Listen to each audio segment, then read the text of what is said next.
മക്കളെ ഹാപ്പിയാക്കാനായിട്ട് ഒരു അടിപൊളി പോപ്പർ ഉണ്ടാക്കാം. ഇതിനായിട്ട് ഞാനൊരു പെന്നാണ് കേട്ടോ ഉപയോഗിക്കുന്നത്. ഈ പെന്നിൻ്റെ മുകൾ ഭാഗവും താഴ്ഭാഗവും നമുക്ക് ഊരി മാറ്റാം. അതിനുശേഷം വേണ്ടത് ഇതേപോലെ റബ്ബർ ബാൻഡ് കേട്ടോ. റബ്ബർ ബാൻഡ് ഞാനിങ്ങനെ കട്ട് ചെയ്തെടുത്താണ്. ഈ റബ്ബർ ബാൻഡ് ഈ ഒരു രീതിയിൽ വെച്ച് കൊടുക്കാം. എന്നിട്ടൊരു നൂല് ഉപയോഗിച്ചിട്ട് നല്ല പോലെ കെട്ടിക്കൊടുക്കാം. നല്ല ടൈറ്റ് ചെയ്ത് കെട്ടണം കേട്ടോ. എന്നിട്ട് എക്സ്ട്രാ നിൽക്കുന്ന ഭാഗങ്ങളൊക്കെ മുറിച്ച് മാറ്റാം. ഇനി വേണ്ടത് ഒരു സ്റ്റിക്കാണ് കേട്ടോ. ഈർക്കിൽ വേണമെങ്കിൽ ഉപയോഗിക്കാം. നല്ല സ്ട്രോങ് ആയിട്ടുള്ളൊരു സ്റ്റിക്ക് എടുത്താൽ മതി. എന്നിട്ട് ഈ ഒരു രീതിയിൽ വെച്ചിട്ട് നല്ല രീതിയിൽ ടൈറ്റ് ചെയ്ത് കെട്ടിക്കൊടുക്കാം. ഈ നൂലിൻ്റെ എക്സ്ട്രാ നിൽക്കുന്ന ഭാഗങ്ങളൊക്കെ നമുക്ക് കട്ട് ചെയ്ത് മാറ്റാം. ഇപ്പോൾ ഇത് ഈ ഒരു രീതിയിലായിട്ടുണ്ട് കേട്ടോ. ഇത്രയേ ഉള്ളൂ കാര്യം. ഇനി നമുക്ക് ചെറിയൊരു പണി കൂടെ ഉള്ളൂ. അതിനായിട്ട് ഞാനിവിടെ ഒരു A4 ഷീറ്റിൻ്റെ പകുതി ഭാഗമാട്ടോ എടുത്തിട്ടുള്ളത്. ഞാൻ കളറുള്ള എടുത്ത് ഒരു ഭംഗി ഉണ്ടാക്കിക്കോട്ടെ എന്ന് വിചാരിച്ചിട്ടാണ്. എന്നിട്ട് ഇതേപോലെ ഒരു കോൺ രൂപത്തിലാക്കിയിട്ട് സ്റ്റിക്ക് ചെയ്ത് കൊടുക്കുക കേട്ടോ.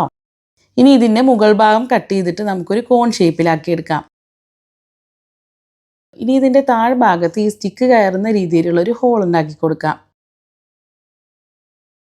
എന്നിട്ട് നമുക്ക് ഇതേപോലെ ഇങ്ങനെ വെച്ച് കൊടുക്കാം കേട്ടോ.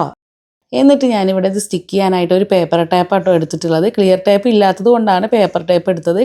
ക്ലിയർ ടേപ്പ് ഉള്ളവർ അത് വെച്ചിട്ട് സ്റ്റിക്ക് ചെയ്ത് കൊടുത്താൽ മതി. ഇത് നല്ല രീതിയിൽ ഇവിടെ നിൽക്കണം, അത്രയേ ഉള്ളൂ നമ്മുടെ ആവശ്യം. അങ്ങനെ നമ്മുടെ പോപ്പർ റെഡി ആയിട്ടുണ്ട്. ഇതിലേക്ക് ഞാൻ കുറച്ച് ഗിൽറ്റ് ഇട്ട് കൊടുക്കുന്നുണ്ട് കേട്ടോ. എന്നിട്ട് ഇതേ അടിപൊളിയായിട്ട് സംഭവം വർക്കിംഗ് ആണ്. ഈ ഗിൽറ്റിന് പകരമായിട്ട് നിങ്ങൾക്ക് ചെറിയ ചെറിയ പേപ്പർ പീസസ് ഉപയോഗിക്കാവുന്നതാണ്.